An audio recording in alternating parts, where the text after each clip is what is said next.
Dios les bendiga, amados hermanos y amigos. Bienvenidos sean a este su programa, La Fe se construye en casa. Espero que se encuentren muy bien. Soy su hermano Ofi Romero y continuaremos con esta tercera serie de enseñanzas acerca del altar, llamada Amigos y enemigos del altar familiar. En esta ocasión vamos a hablar sobre la tercera parte de este tópico que hemos desarrollado dentro de la serie acerca de las relaciones familiares y el altar familiar. Sabemos que hay una gran relación entre estos dos elementos para que juntos podamos como familia adorar y buscar al Señor.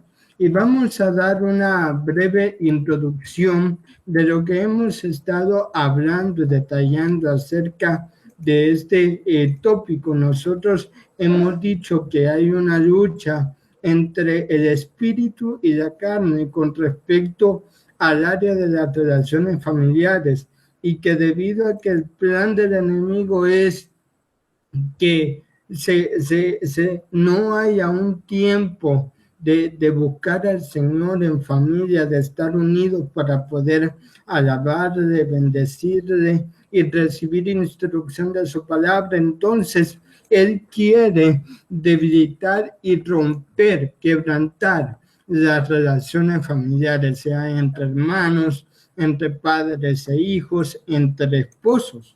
Y entonces el enemigo utiliza ciertas obras de la carne que actúan en las relaciones familiares para debilitarlas. De la misma manera, el Señor, por medio de los componentes del fruto del Espíritu, tiene elementos, los cuales les llamamos amigos del altar familiar, que fortalecen esas relaciones, ya que una vez fortalecidas las relaciones familiares, entonces se convierte en una condición propicia para que todos en casa puedan buscar el rostro del Señor. Y a lo largo de estas cápsulas anteriores, 2 cápsulas específicamente, hemos detallado uno por uno las obras de la carne y los frutos del espíritu y cómo estos perjudican o benefician correspondientemente al desarrollo del altar familiar por medio de el debilitamiento o el fortalecimiento de las relaciones familiares. Vamos a terminar el día de hoy con este tópico dentro de esta gran serie y vamos a describir las últimas 3 obras de la carne que nos han faltado describir y los 2 últimos componentes del fruto del Espíritu. Primero, como hemos estado detallando en este orden, vamos a hablar sobre estas 3 obras de la carne que se convierten en enemigos del altar familiar, que son las iras, las contiendas y las disensiones. Parece muy curioso esto, mis amados, porque las contiendas con las disensiones, los pleitos, las iras, son términos que se parecen. Sin embargo, no creo que Pablo los haya detallado uno por uno si significasen lo mismo. Por lo tanto, hay una gran diferencia entre cada uno de estos 3 términos y los vamos a ver a continuación. Vamos a empezar con las iras y la definición del diccionario de la Real Academia Española especifica que la ira es un sentimiento de indignación que causa enojo o también tiene que ver con ese apetito o deseo de venganza, ¿verdad? En donde muchas veces nos sentimos así con mucho enojo y queremos reaccionar o en algún sentido producir un determinado hecho de venganza para reprimir lo que nos indignó. Entonces encontramos 2 pasajes en la Biblia que nos dicen que no debemos provocar o tratar de desarrollar esta obra de la carne en nuestras vidas. Encontramos en la epístola a los Efesios, capítulo 4, versos 26 y 27, que dice: airaos, pero no pequéis, no se ponga el sol sobre vuestro enojo, ni deis lugar al diablo. Parecería contradictorio, pero vamos a ver que no, mis amados, que Pablo nos está diciendo que es posible que nos airemos, pero no pequéis. Y hablamos que la ira era una obra de la carne, entonces pareciera como que fuera contradictorio, pero en realidad no lo es. El sentido de lo que Pablo está diciendo es de que, sabiendo de que la ira es en inicio enojo y que puede producir una cierta venganza, entonces Pablo lo que está tratando de expresar es, ok, pueden enojarse, pueden indignarse, pero que ese enojo o esa indignación no cause represalias, no causen acciones que ustedes no puedan dominar y que al final sean de motivo para arrepentirse.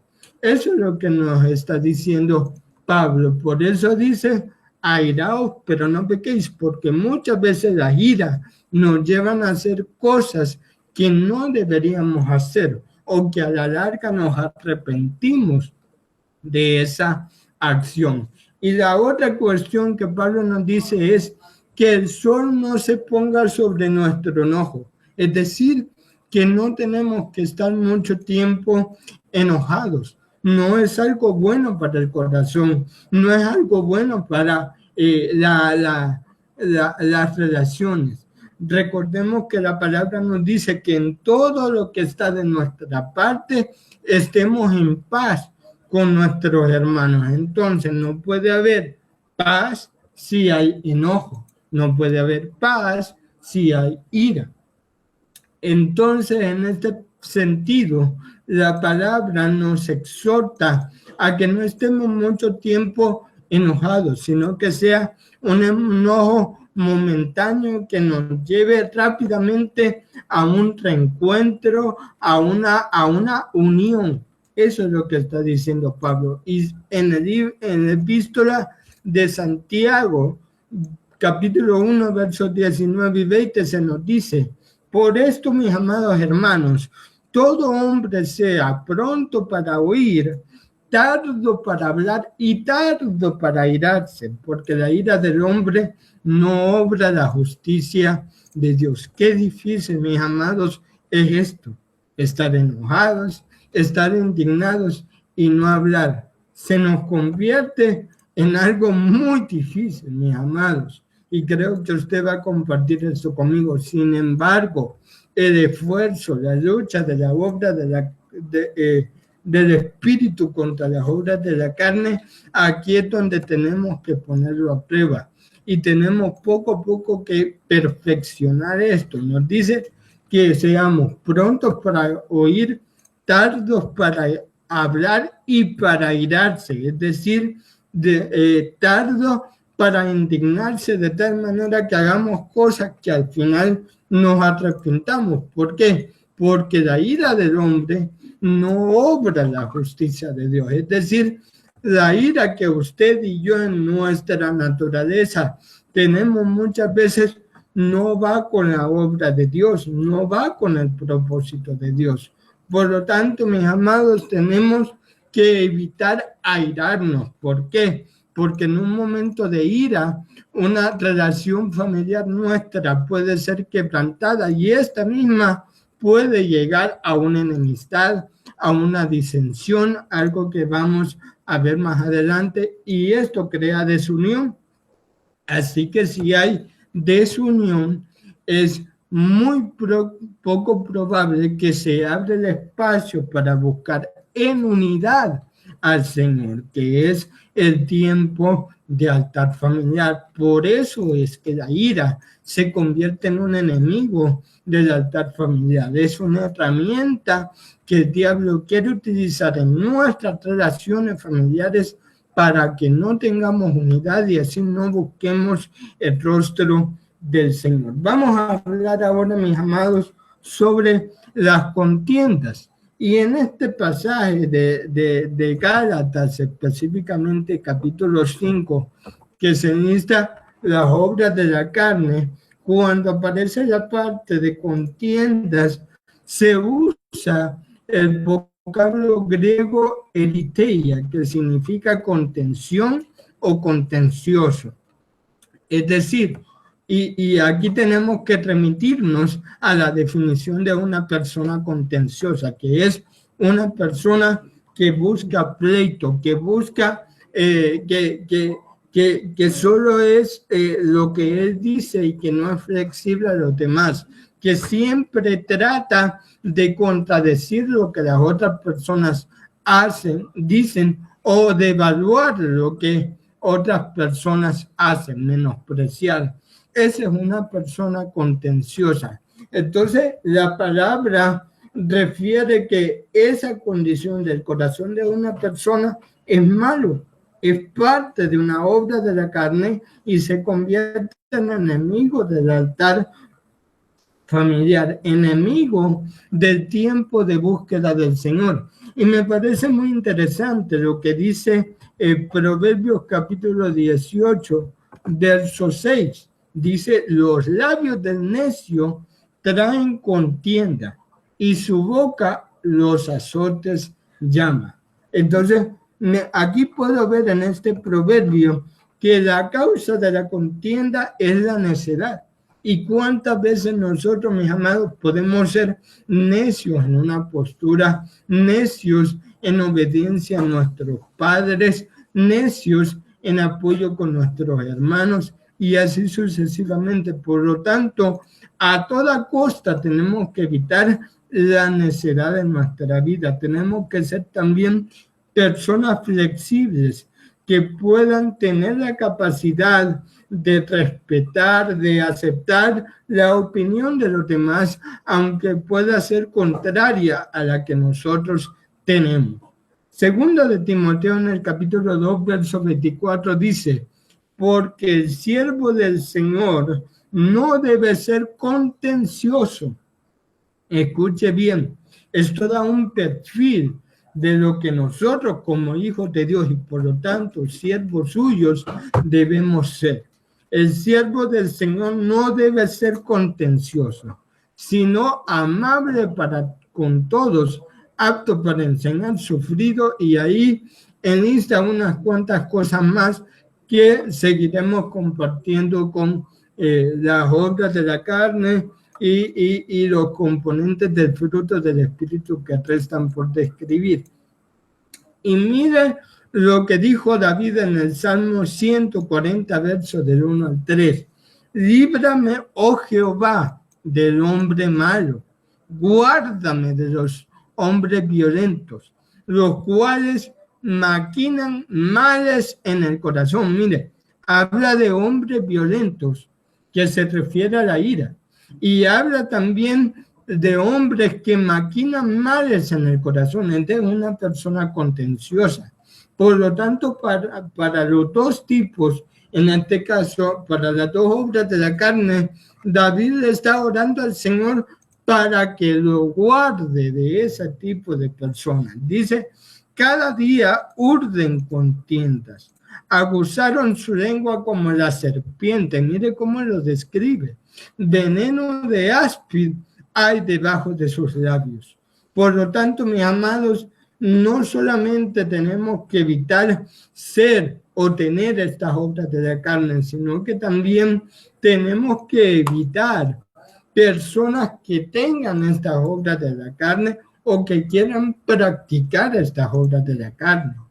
Que debemos orar para que el Señor nos cambie, pero también que nos guarde de esas personas y poder llevarnos con personas que en vez de darnos como ofrecimiento la práctica de estas obras, la práctica de los componentes del Espíritu es algo mejor, porque así seremos edificados. Y vamos a hablar de la última, que es la disensión. Y en este pasaje de Gálatas 5 lo describe Pablo con el vocablo griego disostasia, que significa desunión o división. Entonces lo que hacen las disensiones, el resultado final es que dos personas se dividan. Dos personas, una vaya para un lado, otra vaya para el otro, y obviamente desde esa posición nunca va a haber unidad. Y ese resultado final es el objetivo que el enemigo quiere. El enemigo quiere ver relaciones familiares destruidas, cuyo producto sea la desunión o la división. Y mire, este ejemplo bíblico no es de familiar, pero sí de hermanos en Cristo, el de Pablo y Bernabé. La palabra refiere que en este caso estaban unidos Pablo y Bernabé y van a ir a una misión, y entonces Bernabé quiso llevar a Marcos, pero Pablo no quiso. Y dice la palabra, y hubo tal desacuerdo entre ellos que se separaron uno del otro. Primero llegó con un desacuerdo, mi amado. Llegó con un pleito, pero ese desacuerdo fue tan grande que llegaron a separarse. Bernabé, tomando a Marcos, navegó a Chipre, y Pablo, escogiendo a Silas, salió encomendado por los hermanos a la gracia del Señor, y pasó por Siria y Cilicia, confirmando las iglesias. Entonces mire cómo un pleito, como un desacuerdo, cómo no practicar la paz, la paciencia, cómo el ser contencioso nos puede llevar a una desunión, a una división. Y obviamente estos dos apóstoles tenían, estos dos siervos del Señor tenían un objetivo fijo, un objetivo unido, pero a raíz de eso cada uno hizo su propio objetivo, y esto pasa con muchas familias, que hay un objetivo, hay planes, y esos planes se deshacen o cada uno los hace por separado debido a la desunión que existe. Así que ejemplos tenemos, y la palabra nos refiere en Marcos capítulo 3, verso 25, esto lo dijo el Señor Jesús. Si una casa está dividida, vea que aquí entra el tema familiar. Si una casa está dividida contra sí misma, tal casa no puede permanecer. Y eso es lo que pasa, eso es lo que el enemigo quiere, que las familias no permanezcan, para que la búsqueda de Dios y por ende la salvación de sus vidas tampoco permanezcan. Y recordemos el versículo que hemos hablado de Amós 3:3, que dicen, andarán dos juntos si no estuvieran de acuerdo.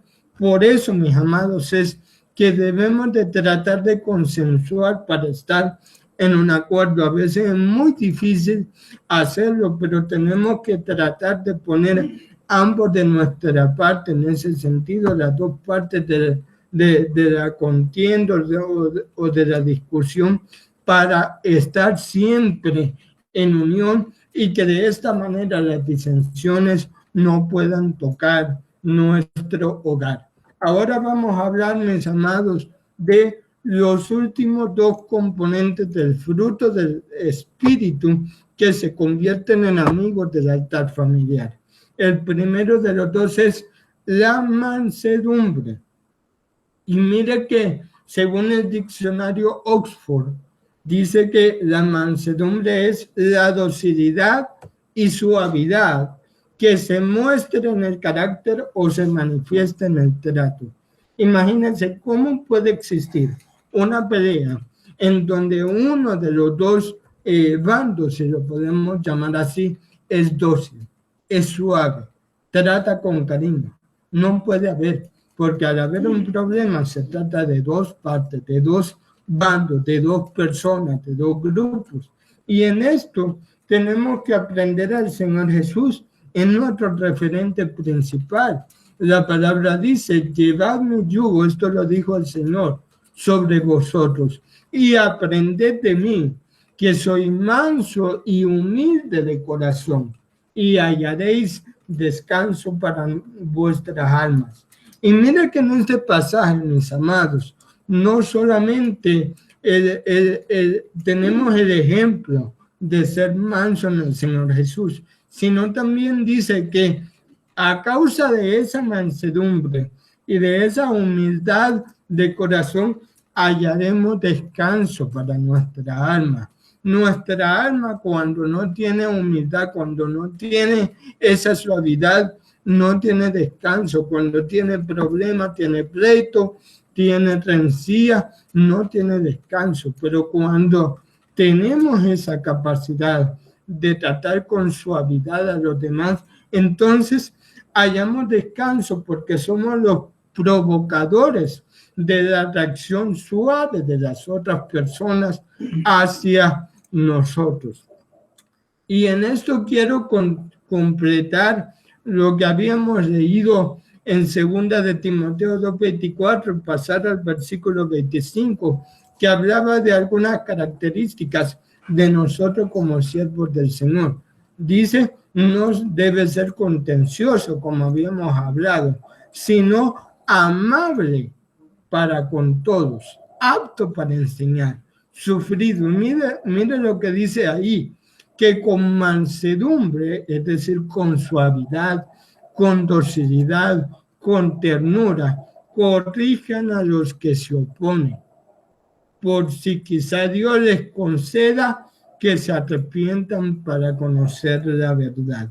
Entonces nuestro carácter, mis amados, tienen que ser formado a un carácter suave, a un trato con los demás suave. Y esto obviamente aplaca la ira, aplaca los pleitos. Esto crea unidad. Cuando usted habla a una persona suavemente, tiernamente, entonces eso va a provocar en la persona que le hable de la misma forma, muy probablemente, y esto obviamente va a generar un ambiente de unión en esa relación y no de desunión. Y el último componente del fruto del Espíritu que vamos a relatar es la templanza. El diccionario de la Real Academia Española lo define como moderación, sobriedad y continencia. Es decir, que la templanza nos permite actuar con sobriedad, sea que estamos enojados, sea que estamos tristes, actuar lo mismo, actuar en nuestra manera más natural, contener el enojo, aprender a contener muchas emociones que podemos sentir y actuar como si estuviéramos de la manera más normal posible. Y Primera de Pedro, en el capítulo 1, 13 y al 15, dice, por tanto, ceñid los lomos de vuestro entendimiento, sed sobrios, son características de nosotros como hijos de Dios, y esperad por completo en la gracia que os traerá cuando Jesucristo sea manifestado. Como hijos obedientes, no os conforméis a los deseos que antes teníais, estando en vuestra ignorancia. Eso trae la templanza también. No conformar a los sentimientos, no conformar a todos los pensamientos, no conformar a todos los deseos. Por eso la parte de continencia va encerrada en la templanza. Y sigue diciendo el pasaje, sino como aquel os llamó es santo, sed también vosotros santos en toda vuestra manera de vivir. De tal manera, mis amados, que si tenemos templanza, si podemos actuar aún estando con sentimientos, con emociones alteradas de la manera más normal, entonces no vamos a poder ser provocadores de un pleito, de una contienda y así sucesivamente con los demás con las demás obras de la carne, y de esta manera vamos a poder cumplir con la parte de la palabra que dice que tenemos que mantener la paz con todos en la manera más posible, dicho parafraseadamente, en cuanto está de vuestra parte. De tal manera, mis amados, que sabemos que por eso dejó el Señor el fruto del Espíritu, no solamente para enriquecer nuestra parte espiritual, sino para fortalecer todo tipo de relación buena que nosotros tengamos con los demás, para que haya unidad y en el caso de la familia podamos crear esa unidad que nos lleve a la búsqueda de la presencia del Señor. De tal manera que hemos terminado este tiempo hermoso de compartir la palabra del Señor, esperando que haya sido de edificación a su vida y que pueda pedir al Señor que lo cubra y pueda tratar de buscar estos componentes del fruto del Espíritu, pedir al Señor que ponga aquel fruto que tal vez está un poco bajo, para que de esta manera, juntos en familia, podamos tener mayor unidad con nuestras relaciones familiares fortalecidas para poder buscar al Señor. Recuerde que la fe se construye en casa. Dios le bendiga grandemente. Espero que en esta semana pueda estar muy bien. Nos sintonizamos en una próxima ocasión. Dios le bendiga.